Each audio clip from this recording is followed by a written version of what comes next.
जय हिंद। आज के इस वीडियो में हम एग्जाम्पल 1 से एग्जाम्पल 5 करेंगे ट्रिग्नोमेट्री का। तो एग्जाम्पल 1 में बोल रहा है given tan a = 4/3 find other trigonometric ratios of the angle a।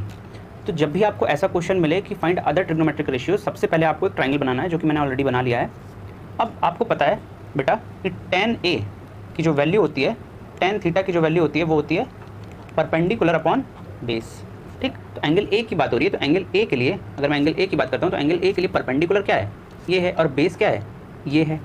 तो tan a की वैल्यू p/b है, इसका मतलब वैल्यू कितनी हो जाएगी, ये वैल्यू हो जाएगी आपकी BC अपॉन AB, ये है वैल्यू। अच्छा, और ये वैल्यू आपको कितनी दे रखी है, 4/3 दे रखी है। इसका मतलब क्या हो गया बेटा कि BC अपॉन AB की वैल्यू, BC अपॉन AB की वैल्यू आपको दे रखी है 4/3। अब अगर मैं आपसे कहूँ कि क्या BC की वैल्यू को आप 4 ले सकते हो और AB की वैल्यू को आप 3 ले सकते हो, तो ये बात पूरी तरीके से गलत होगी। क्यों गलत होगी? क्योंकि ये एक रेशियो है। क्या पता 4/3 जो रेशियो है वो कुछ इस तरह से रहा हो 20/15, तो इसको जब आप कैंसिल आउट करोगे तो क्या हो जाएगा, 5 4 20, 5 3 15, तब भी ये 4/3 आएगा। क्या पता ये रहा हो 24/18, अब देखो 6 4 24, 6 3 18, तब भी ये 4/3 है। इसका मतलब कि BC की वैल्यू हमें पता नहीं है कितनी है, BC की वैल्यू 20 भी हो सकती थी, 24 भी हो सकती थी, बट वो रेशियो 4/3 उन्होंने दे रखा है। इसका मतलब क्या है कि हम BC की वैल्यू को 4 और AB की वैल्यू को 3 नहीं ले सकते। तो हमें क्या लेना पड़ेगा, हमें लेना पड़ेगा BC की वैल्यू को एक कांस्टेंट से मल्टीप्लाई करना पड़ेगा, वो कांस्टेंट होगा K। तो BC की वैल्यू को हमें 4K लेना पड़ेगा और उसी कांस्टेंट से मल्टीप्लाई करना पड़ेगा AB की वैल्यू को। तो AB की वैल्यू को हमें कितना लेना पड़ेगा, 3K लेना पड़ेगा। ये K क्यों? क्योंकि K की वैल्यू कुछ भी हो सकती है। K की वैल्यू अगर 1 है तो BC की वैल्यू 4 और AB की वैल्यू 3, K की वैल्यू अगर 2 है तो BC की वैल्यू 8 और AB की वैल्यू 6। तो ये K कुछ भी हो सकता है, हमें नहीं पता। K एक पॉजिटिव नंबर है, पॉजिटिव रियल नंबर। अच्छा, अब आप देखो, अब हमें पता चल गया कि BC की वैल्यू 4K है और AB की वैल्यू 3K है। तो हम अब हाइपोटेन्यूज फाइंड आउट कर सकते हैं इस ट्राइंगल से। तो देखो, अकॉर्डिंग टू पाइथागोरस थ्योरम बेटा क्या हो जाएगा, अकॉर्डिंग टू पाइथागोरस थ्योरम हो जाएगा AC² = AB² + BC²। अच्छा, अब क्या करेंगे हम, अब AC² फाइंड आउट करना है हमें। AB की वैल्यू 3K का होल स्क्वायर और AB की वैल्यू बेटा BC की वैल्यू 4K होल स्क्वायर। तो यहाँ से AC² की वैल्यू कितनी निकल आई, AC² की वैल्यू निकल आई, ये हो जाएगा बेटा आपका 9K² और ये हो जाएगा 16K²। तो यहाँ से AC² की वैल्यू आ गई 25K²। तो AC की वैल्यू कितनी आ जाएगी, AC की वैल्यू आ जाएगी बेटा +-5K। ठीक है। अच्छा, +-5K। तो हम क्योंकि AC लेंथ है तो हम सिर्फ कौन सी वैल्यू कंसिडर करेंगे, हम सिर्फ प्लस वाली वैल्यू कंसिडर करेंगे। अच्छा, अब हमें पता चल गया। अब हमें सारे रेशियोज़ फाइंड आउट करने हैं। तो हम रेशियो सारे कैसे फाइंड आउट करेंगे, हमें सारी चीज़ें पता चल गई। ये हाइपोटेन्यूज है, इसकी वैल्यू है 5K, ये बेस है AB, इसकी वैल्यू है बेटा 3K, और ये परपेंडिकुलर है, इसकी वैल्यू है हमें पता चल चुकी है, इसकी वैल्यू ऑलरेडी 4K। अब हमें सारे रेशियोज़ निकालने हैं। तो सारे रेशियोज़ हमें निकालने की जरूरत नहीं होती, हमें सिर्फ 2 रेशियोज़ चाहिए होते हैं। ऑलरेडी 10 तो गिवन ही है, तो हम सिर्फ 2 रेशियोज़ फाइंड आउट कर लेंगे।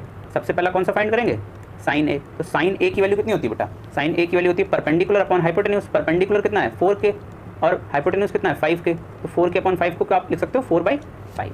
ठीक, और दूसरी वैल्यू जो हमें फाइंड करने की जरूरत होती है वो होती है cos A। cos A क्या होता है, बेस अपॉन हाइपोटेन्यूज। तो बेस की वैल्यू कितनी है, बेस की वैल्यू है बेटा 3K और हाइपोटेन्यूज की वैल्यू है 5K। तो ये हो जाएगा 3/5। बहुत ही आराम से हो जाएगा आप ये क्वेश्चन। अच्छा, अब देखो tan की वैल्यू हमें ऑलरेडी पता है। ठीक है, tan की वैल्यू हमें ऑलरेडी गिवन ही थी क्वेश्चन में। तो 3 रेशियोज हो गए। अब देखो, अब हमें cosec चाहिए। तो cosec क्या होता है, cosec ऑफ A क्या होता है, साइन का उल्टा 1/sin A होता है। तो आप इसको कितना लिख दोगे, 4/5 है, तो ये cosec A की वैल्यू हो जाएगी 5/4। सिमिलरली sec A की वैल्यू कितनी हो जाएगी बेटा, sec A क्या होता है, sec A होता है रेसिप्रोकल ऑफ cos A। तो ये वैल्यू 3/5 थी तो 5/3 हो जाएगी। और अब एक रह गया cot A। cot A की वैल्यू कितनी हो जाएगी, tan A की 4/3 है, तो cot A tan A का ऑपोजिट होता है, तो ये हो जाएगी वैल्यू 3/4। ये हो गया आपका क्वेश्चन सॉल्व। अब हम चलते हैं क्वेश्चन नंबर 2 पे। क्वेश्चन नंबर 2 बहुत ही प्यारा क्वेश्चन है, इसको आप बहुत ही ज़्यादा ध्यान से देखिएगा। एक बार में शायद आपको समझ में ना आए, इसके लिए कुछ चीज़ें पहले से आपको पता होनी चाहिए।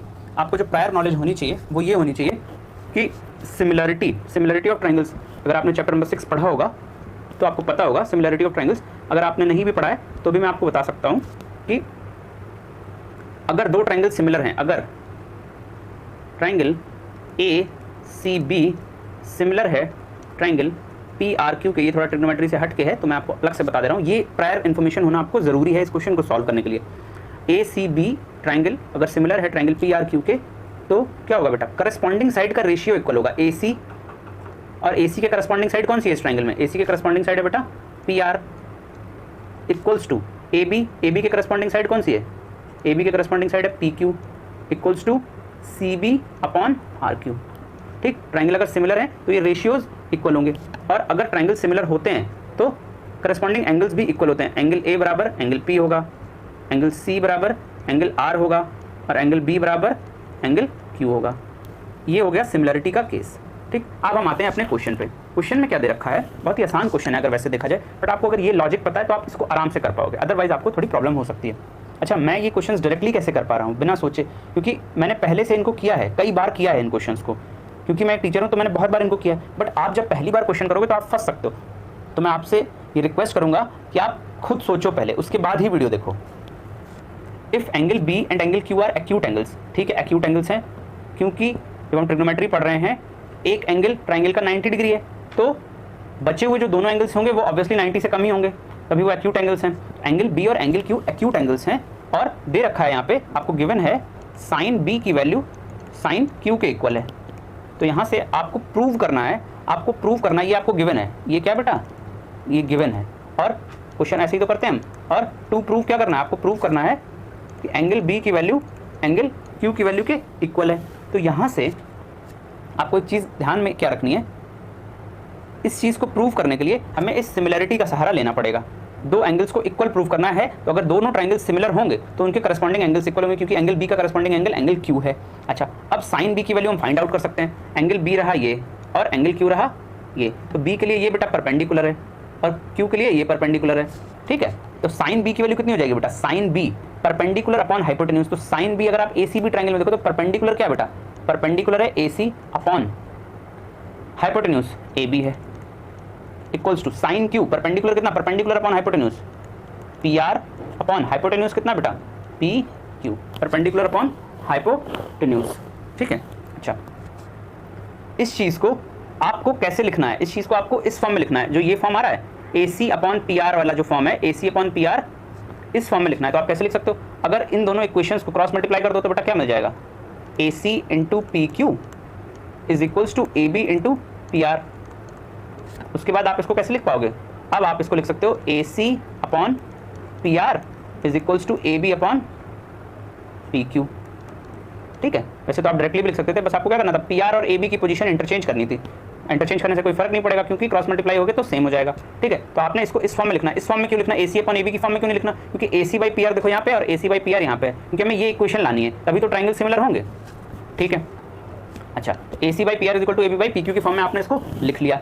अब आपको क्या चाहिए, आपको देखो AC बाई PR और AB बाई PQ मिल गया, लेकिन ये CB बाई RQ अभी नहीं मिला, तो CB बाई RQ भी चाहिए ना हमें इक्वल टू में, तभी तो ट्राइंगल सिमिलर होंगे। जब ट्राइंगल सिमिलर होंगे तो एंगल B बराबर हम एंगल Q कह पाएंगे। तो अब हमें क्या करेंगे कि CB और RQ की वैल्यूज भी फाइंड आउट करेंगे। तो अब हम पाइथागोरस थ्योरम लगाते हैं इन ट्राइंगल ACB में अगर हम पाइथागोरस थ्योरम लगाएं तो बेटा क्या हो जाएगा, AB का स्क्वायर किसके इक्वल हो जाएगा, AC square plus BC square. हमें क्या चाहिए, हमें BC चाहिए या फिर CB चाहिए, एक ही बात है। तो BC का स्क्वायर किसके इक्वल हो जाएगा, AB square minus AC square.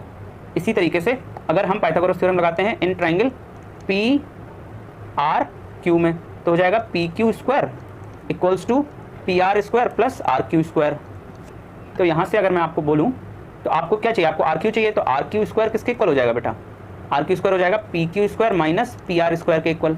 ठीक, अब आपको BC और RQ मिल गया, अब आपको बस इनको डिवाइड करना है, तो बस यहाँ से अगर हम एक चीज़ और निकाल लें, BC की वैल्यू हो जाएगी बेटा under root of AB minus AC, और RQ की वैल्यू कितनी हो जाएगी, under root of PQ minus, sorry square भी लगाना है, ये हो गई वैल्यूज़।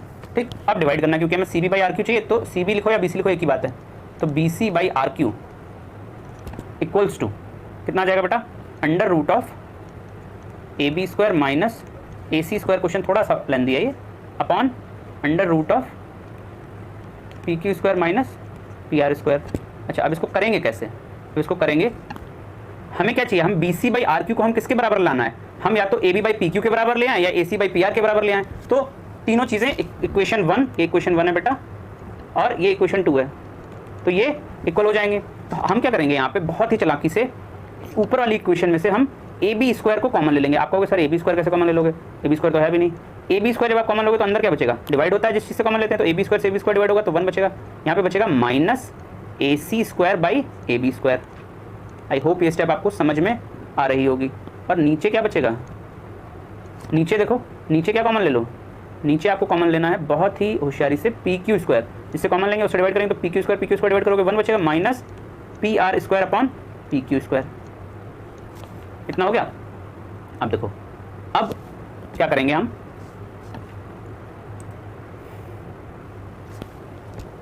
यहां से इस इक्वेशन में से ए बी स्क्वायर को बाहर निकाल सकते हैं। तो जब ए बी स्क्वायर को बाहर निकालोगे तो ए बी बचेगा सिर्फ, तो इसको आप लिख सकते हो ए बी अंडर रूट में 1 minus A C square upon A B square, और अपॉन में कितना आ जाएगा बेटा, पी क्यू स्क्वायर को बाहर निकालोगे तो हो जाएगा पी क्यू अंडर रूट में 1 minus P R square upon P Q square, ये बच गया। अच्छा अब देखो ए सी अपॉन ए बी, देखो सबसे ऊपर देखो ए सी यहाँ से देखो बेटा, ए सी अपॉन ए बी और P R upon P Q दोनों इक्वल हैं। तो अगर यहाँ पे ए सी अपॉन ए बी ये है और P R upon P Q ये है, इसको अगर हम ए सी अपॉन ए बी को P R upon P Q लिख दें तो ये ऊपर की चीज़ और नीचे की चीज़ सेम हो जाएगी। इसका मतलब इसको और इसको हम कैंसिल आउट कर लेंगे। तो यहाँ से हमें क्या मिल गया, इसको मैं हटा देता हूँ अभी, तो यहाँ से आपको मिल गया, यहाँ से आपको क्या मिल गया, यहाँ से आपको ये मिल गया B C upon R Q, B C upon R Q की जो वैल्यू आपको मिल गई वो मिल गई A B upon P Q. अब देखो अब तो क्वेश्चन ऑलमोस्ट सॉल्व हो गया। B C upon R Q की वैल्यू आपको किसके बराबर मिल गई, क्वेश्चन 2 में देखो A B upon P Q के बराबर मिल गई, और सबसे ऊपर क्या लिखा था A C upon P R is equal to A B by P Q. तो ये क्वेश्चन हमें मिल गई सेकंड वाली, फर्स्ट, और ये क्वेश्चन थर्ड है। फर्स्ट और थर्ड को जब हम कंबाइन करेंगे, ये थर्ड इक्वेशन है, जब हम फर्स्ट और थर्ड को कंबाइन करेंगे तो हमें क्या मिल जाएगी, हमें सेकंड वाली इक्वेशन मिल जाएगी A C upon P R is equals to A B upon P Q is equals to C B upon R Q. तो अगर ये इक्वेशन अब हमें मिल चुकी है तो अब हम क्या कहेंगे कि ट्राइंगल दोनों सिमिलर है। जब ट्राइंगल सिमिलर हैं हम यहाँ पे लिखेंगे so triangle A C B is similar to triangle P R Q. तो यहाँ से क्या मिल जाएगा हमें, यहाँ से हम लिख सकते हैं triangle A C B similar to triangle P R Q. जब दोनों ट्राइंगल सिमिलर हैं तो उनके करस्पॉन्डिंग एंगल्स भी इक्वल होंगे, देयरफॉर एंगल बी बराबर एंगल क्यू। ये हो गया आपका क्वेश्चन प्रूफ। अगर आपको इसको नोट करना हो तो आप नोट कर सकते हो। आई थिंक अब आपको पूरा क्वेश्चन विजिबल है, आप इसको स्क्रीनशॉट लेके नोट डाउन कर सकते हो।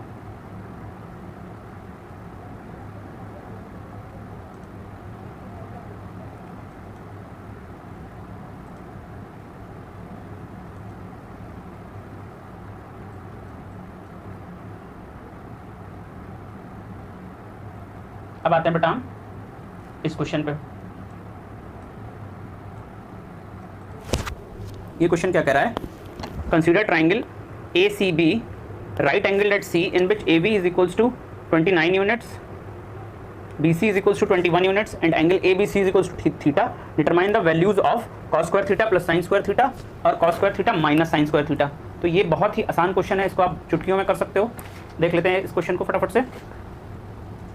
देखो जब भी ऐसा आपको क्वेश्चन मिले, ट्राइंगल ऑलरेडी बना हुआ है, ट्राइंगल होना बहुत ही ज़्यादा जरूरी है। तो बोल रहा है राइट एंगल एट सी है, राइट एंगल एट सी है, ए बी की वैल्यू गिवन है, ए बी की वैल्यू कितनी गिवन है, ए बी की वैल्यू आपको 29 यूनिट्स गिवन है, बी सी की वैल्यू 21 यूनिट्स गिवन है, और angle A B C theta है, कॉस स्क्वायर थीटा पूछ रहे हैं। तो कॉस स्क्वायर थीटा में फाइंड आउट करना है। तो इसके लिए हमें क्या पता चला, हाइपोटेन्यूज की वैल्यू पता होनी चाहिए, क्योंकि कॉस थीटा की वैल्यू कितनी होती है, कॉस थीटा की वैल्यू होती है बेटा बी बाई एच। तो हमें हाइपोटेन्यूज पता होना चाहिए, तो हाइपोटेन्यूज हम फाइंड आउट करेंगे।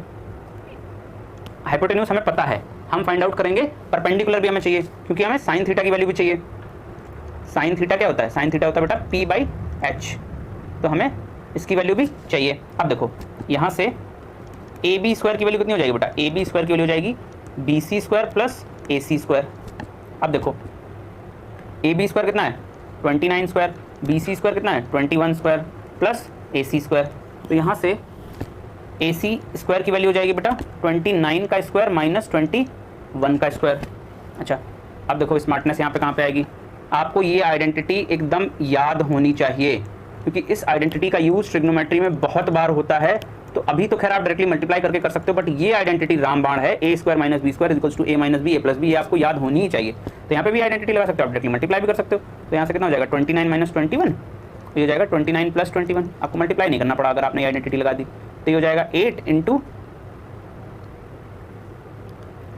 8 इंटू 29 प्लस 21 कितना हो जाएगा बेटा, ये हो जाएगा 50।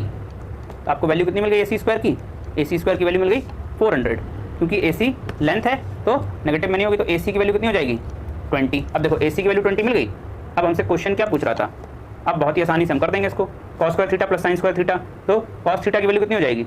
अच्छा एक चीज़ याद रखना, अगर लिखा है, ये बहुत ही इंपॉर्टेंट बात बताने जा रहा हूँ, बहुत से बच्चों को मैंने देखा इसमें कन्फ्यूजन होता है, कॉस थीटा का होल स्क्वायर लिखो या फिर लिखो आप कॉस स्क्वायर थीटा, एक ही बात होती है, कंफ्यूज मत होना। कॉस थीटा का होल स्क्वायर करो या कॉस स्क्वायर थीटा लिखो, एक ही बात होती है। तो कॉस थीटा, अगर कॉस स्क्वायर थीटा लिखा है इसका मतलब कॉस थीटा का होल स्क्वायर करना, कॉस थीटा की वैल्यू निकालनी फिर उसको स्क्वायर करना है। तो कॉस थीटा की वैल्यू कितनी हो जाएगी b/h, तो b की वैल्यू कितनी है बेटा, बेस देखो कितना है, देखो फर्स्ट पार्ट हम सॉल्व कर रहे हैं इस क्वेश्चन का, फर्स्ट पार्ट बेस की वैल्यू कितनी है 21 और हाइपोटेन्यूज की वैल्यू कितनी है 29, ठीक, कॉस थीटा हो गया।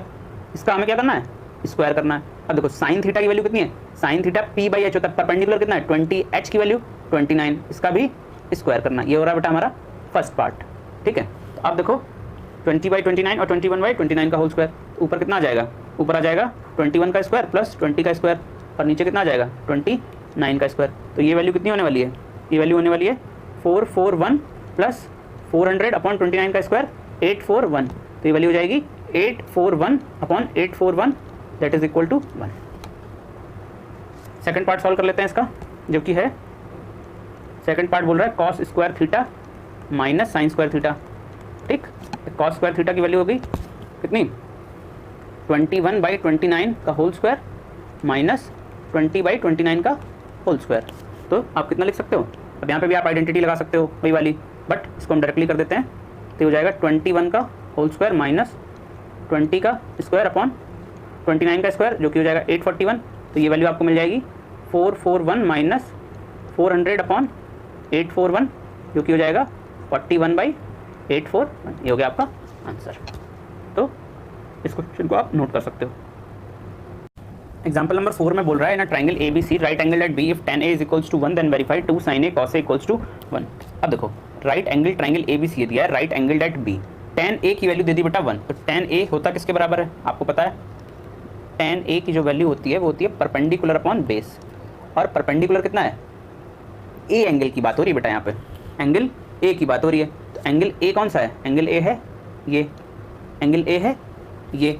अच्छा अब इस केस में परपेंडिकुलर क्या हो जाएगा, परपेंडिकुलर हो जाएगा बेटा ये हो गया परपेंडिकुलर, और बेस हो जाएगा ये, ठीक है। तो tan A की अगर मैं बात करता हूँ आपसे तो क्या होगा, 1 वैल्यू दे रखी है, 1 को हम 1/1 लिख देते हैं, तो ये वैल्यू किसके इक्वल हो गई, परपेंडिकुलर अपॉन बेस, तो ये वैल्यू इक्वल हो गई BC अपॉन AB के, ये वैल्यू BC अपॉन AB के इक्वल हो गई।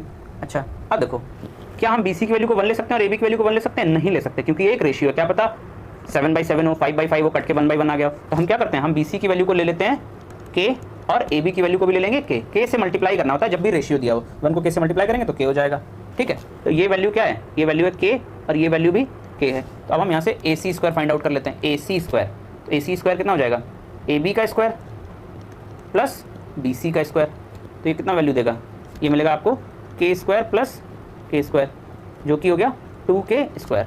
तो AC की वैल्यू कितनी आ गई √2K, यहाँ से लिख दो √2K, ठीक। अब हमें चाहिए 2 sin A, 2 sin A cos A चाहिए हमें, तो sin A निकाल लेते हैं यहाँ से हम। sin ऑफ A कितना हो जाएगा बेटा, sin ऑफ A होता है परपेंडिकुलर अपॉन हाइपोटेन्यूज, परपेंडिकुलर की वैल्यू कितनी है K, हाइपोटेन्यूज की वैल्यू कितनी है √2K, तो sin A की वैल्यू कितनी आ गई 1/√2। सिमिलरली cos A की वैल्यू कितनी होती है बेटा, बेस अपॉन हाइपोटेन्यूज, तो बेस की वैल्यू कितनी है, बेस की वैल्यू है K और हाइपोटेन्यूज की वैल्यू है √2K, तो ये भी वैल्यू किसके बराबर आ गई 1/√2K। तो अब वैल्यू पुट कर देते हैं, 2 sin A into cos A, put करो value 2 into 1/√2 into cos A की वैल्यू भी 1/√2, √2 2 होता है और 2 से 2 कट गया, वैल्यू आ गई 1, ठीक है। अब हम देखते हैं, बहुत ही आसान क्वेश्चन था, हम देखते हैं क्वेश्चन नंबर 5। क्वेश्चन नंबर 5 क्या कह रहा है, इन ट्राइंगल OPQ, बहुत ही ध्यान से देखना इस क्वेश्चन को, right angled at P, right angle at P है, OP की वैल्यू 7 है बेटा, जो क्वेश्चन में गिवन है वो हम नोट कर लेते हैं। OP की वैल्यू आपको दे दी 7 सेंटीमीटर, उसके बाद आपको दिया O Q minus P Q की वैल्यू 1 सेंटीमीटर दे दी। पूछ रहा है साइन क्यू और कॉस क्यू बताओ। तो साइन क्यू हमें अगर चाहिए तो क्या इसके बराबर होगा, परपेंडिकुलर अपॉन हाइपोटेन्यूज। एंगल है बेटा ये क्यू, क्यू एंगल की बात हो रही है, तो एंगल क्यू के लिए परपेंडिकुलर क्या होगा, परपेंडिकुलर होगा बेटा ओपी। तो बेटा क्योंकि एंगल के सामने वाली साइड परपेंडिकुलर, साइन क्यू की वैल्यू कितनी हो जाएगी ओपी, और बेस क्या होगा क्यूपी। ये बेटा है बेस और ये है परपेंडिकुलर। और अगर मैं कॉस क्यू की बात करूं, कॉस क्यू कितना होगा, कॉस क्यू की वैल्यू हो जाएगी बेस अपॉन हाइपोटेन्यूज। तो ये हो जाएगा आपका साइन क्यू की वैल्यू कितनी थी, ओपी अपॉन ओ क्यू। यहाँ पे मैंने गलत लिखा है, ये बी लिख दिया है क्योंकि परपेंडिकुलर अपॉन हाइपोटेन्यूज होता है, तो यहाँ पे हो जाएगा ओपी अपॉन ओ क्यू। ठीक है, और cos Q base upon hypotenuse. तो बेस की वैल्यू कितनी है बेटा, बेस की वैल्यू है पी क्यू और हाइपोटेन्यूज कितना ओ क्यू। ठीक, बट हमें सिर्फ यहाँ ओपी पता है, ओ क्यू और पी क्यू नहीं पता, तो ओ क्यू और पी क्यू निकाल लेते हैं। हम लगाएंगे यहाँ पे क्या, पाइथागोरस थ्योरम। तो ओ क्यू हाइपोटेन्यूज का square is equals to P Q का स्क्वायर प्लस ओ पी का स्क्वायर। तो अब यहाँ से देखो ओ क्यू का स्क्वायर कितना हो जाएगा बेटा, क्योंकि हमें ओ पी का स्क्वायर गिवन है, हमें क्या गिवन है ओ पी का स्क्वायर गिवन है, तो हम क्या लिखेंगे यहाँ पे O Q square minus P Q square को इधर ले आओ, पी क्यू स्क्वायर बराबर ओ पी का स्क्वायर। ओ पी का स्क्वायर कितना बेटा, ओ पी का स्क्वायर, ओ पी की वैल्यू 7 गिवन है, तो हम इसको लिख देंगे 7 का स्क्वायर। और O Q minus P Q given था, लेकिन यहाँ पे तो O Q square minus P Q square. आप क्या करें भाई, तो यहाँ पे फिर वही identity, A square minus B square बराबर होता है A minus B A plus B. तो हम यहाँ पे लगाएंगे O Q minus P Q, और ये हो जाएगा बेटा O Q plus P Q is equals to 7 का square 49। O Q minus P Q की वैल्यू गिवन है बेटा 1, तो 1 बराबर किसके हो गया 1 into O Q plus P Q is equals to 49। तो यहाँ से O Q plus P Q की वैल्यू निकल के आ गई 49। अब देखो हमारे पास दो इक्वेशंस हैं और दो अननोन हैं। एक इक्वेशन क्या थी O Q minus P Q is equals to 1, और दूसरी इक्वेशन क्या है O Q plus P Q is equals to 49। दोनों इक्वेशंस को हम क्या करेंगे, ऐड कर लेंगे। साइमल्टेनियस इक्वेशन आपको सॉल्व करना आता होगा, पी क्यू से पी क्यू कैंसिल आउट हो जाएगा जब दोनों इक्वेशन को ऐड करोगे। तो ये कितना बच जाएगा 2 O Q is equals to 50। तो यहाँ से ओ क्यू की वैल्यू कितनी आ गई 25। जब ओ क्यू की वैल्यू 25 आ गई तो पी क्यू की वैल्यू कितनी हो जाएगी, क्योंकि O Q plus P Q बराबर 49 था, तो यहाँ से पी क्यू की वैल्यू कितनी आ गई 49 minus 24 that is 20, 49 minus 25 that is 24। बस अब यहाँ से साइन क्यू की वैल्यू फाइंड आउट कर दो डायरेक्ट। साइन क्यू की वैल्यू कितनी हो जाएगी ओ पी की वैल्यू 7 और ओ क्यू की वैल्यू 25। सिमिलरली कॉस क्यू भी फाइंड आउट हो जाएगा। यहाँ से कितना हो जाएगा बेटा पी क्यू की वैल्यू 24 और ये वैल्यू हाइपोटेन्यूज की 25। ये हो गया आपके example number 1 2। Example number 5 video अच्छा लगा हो लाइक जरूर करना, चैनल को सब्सक्राइब जरूर करना, फ्रेंड्स में शेयर करना।